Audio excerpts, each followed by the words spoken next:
తెలంగాణ మాజీ ముఖ్యమంత్రి కేసీఆర్ కు సిట్ నోటీసులు అందించడాన్ని నిరసిస్తూ సిద్దిపేట నియోజకవర్గంలో పలుచోట్ల బీఆర్ఎస్ పార్టీ నాయకులు నిరసనలు రాస్తారోకోలతో హోరెత్తించారు. సిద్దిపేట సిరిసిల్ల రహదారిపై బీఆర్ఎస్ పార్టీ నాయకులు బైఠాయించడంతో పెద్ద ఎత్తున వాహనాలు నిలిచిపోయాయి. కాంగ్రెస్ ప్రభుత్వం చేస్తున్న బొగ్గు కుంభకోణాన్ని కేటీఆర్, మాజీ మంత్రి ఎమ్మెల్యే హరీష్ రావు బయట పెట్టడంతోనే మాజీ సీఎం కేసీఆర్ కు సిట్ నోటీసులు ఇస్తున్నారని నాయకులు ఆగ్రహం వ్యక్తం చేశారు. తెలంగాణ ప్రదాత కేసీఆర్ గారికి సీట్ నోటీసులు ఇవ్వడం అంటే అది యావత్ తెలంగాణ ప్రజానికానికి ఇవ్వడమే. ఈ రేవంత్ రెడ్డి డైవర్షన్ పాలిటిక్స్ చేస్తూ ఈ యొక్క సీట్ నోటీసులు గత 2 సంవత్సరాల నుంచి డైలీ సీరియల్ లాగా నడిపిస్తున్న రేవంత్ రెడ్డి ఆయనే విదేశాలకు పర్యటనకు పోయి పాలనను గాలికి వదిలేసి దర్జాగా ప్రభుత్వ సొమ్ముతో ఎంజాయ్ చేసుకుంటూ విదేశాలు తిరుగుతుండు. ప్రజలు రానున్న స్థానిక సంస్థల ఎన్నికల్లో కర్ర కాల్చి వాత పెడతారు.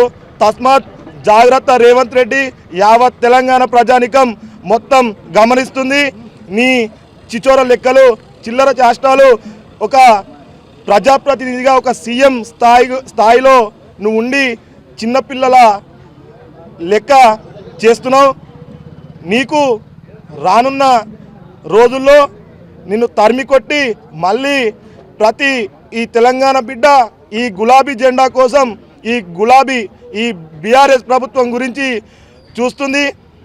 మళ్ళొచ్చే స్థానిక సంస్థల ఎన్నికల్లో, మళ్ళొచ్చే అసెంబ్లీ ఎన్నికల్లో గులాబీ జెండా ఎగిరేసి మేము నిన్ను స్టేషన్ల చుట్టూ మేము కూడా తిప్పుతాం.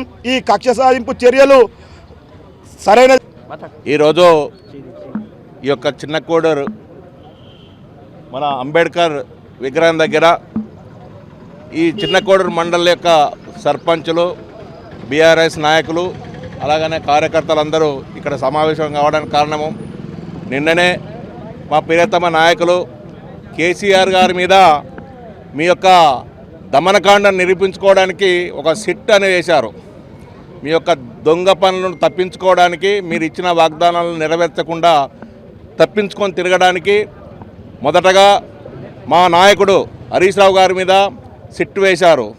ఏమైంది? పొద్దున పోయిండు, సాయంత్రం 7 గంటలు విచారించిన తర్వాత మీరు ఏమీ చేయలేకపోయారు. దాని తర్వాత కేటీఆర్ గారి మీద సిట్ వేశారు.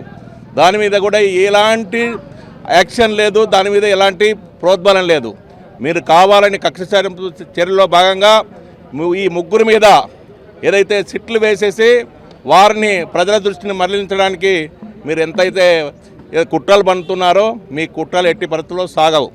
ఎందుకంటే మీ మీద బొగ్గు గనుల కుంభకోణం మీద మీ ప్రశ్నించినందుకే ప్రజల యొక్క దృష్టిని మరలించడానికి మీ శాయశక్తులా ప్రయత్నం చేస్తారు. మీరు ఎన్ని ప్రయత్నాలు చేసినా ఇక్కడ ఉన్నటువంటి బీఆర్ఎస్ నాయకులకి కానీ, కార్యకర్తలకి కానీ, లీడర్లకే కానీ ఎవరికి కూడా ఈ ఉద్యమం అనేది కొత్త కాదు. ఈనాడు తెలంగాణ రాష్ట్రాన్ని మన ముఖ్యమంత్రి రేవంత్ రెడ్డి గారు అల్లకల్లోలం చేయాలని చూస్తూ ఉన్నాడు.